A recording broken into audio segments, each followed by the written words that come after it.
Questo è un cantiere poderoso e fra l'altro va a risolvere un grande punto nero della città con la riqualificazione degli edifici esistenti e soprattutto un'azienda che ha saputo trovare una soluzione assieme alla sovrintendenza, all'amministrazione comunale e direi che questo poi diventerà l'intervento tra gli interventi più iconici e storici della città rispetto alle Olimpiadi. Qui si parla di oltre 120 milioni di euro recuperando tutti gli edifici che vedete. Alle mie spalle c'è la nuova questura, ci saranno 600 posti macchina su 2 piani qui sotto all'ex stazione delle Corriere e l'impianto di risalita qui vicino e poi tutta una serie di stabili che verranno restituiti al comune, un albergo, degli appartamenti, lì in fondo peraltro per altra proprietà c'è un altro restauro, è un po' la storia delle Olimpiadi, se ci guardiamo intorno vediamo gru, questo è già un effetto Olimpiadi.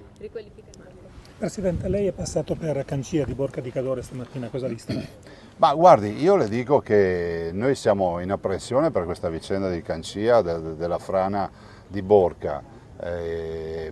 Incontrerò il sindaco, nel senso che abbiamo in animo di vederci in settimana, non è una frana che gestiamo noi come regione, però è pur vero che i problemi del territorio sono problemi di tutti. È una frana importante, questa colata diciamo, di detriti, si parla di oltre 50.000 metri cubi, è forse una delle 4 più importanti che c'è stata fino ad ora. E diciamo che le opere previsionali che hanno realizzato, che sono state realizzate, hanno evitato il peggio, perché se non ci fossero stati i vasconi, i cassoni, chiamateli come volete, e le briglie, evidentemente lì sarebbe andata molto peggio, già andata male. Sì, voglio anche ricordare che risalendo dall'Alemagna io capisco che a tutti viene da dire quanti cantieri, ma questo è l'effetto Olimpiadi, cerchiamo di capire che finite le pulizie pasquali arriva anche Pasqua in casa. Sta accadendo questo, sta accadendo che a Valle di Cadore, grazie alle Olimpiadi, adesso avremo una variante con una galleria, oggi va giù il diaframma,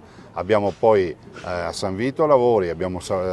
giù a Pieve, insomma abbiamo un sacco di lavori e che vanno a cubare per i miei conti almeno 1.800.000 euro di lavori che se non avessimo avuto le Olimpiadi, lo dirò all'infinito, non avremmo visto neanche nei cartoni animati.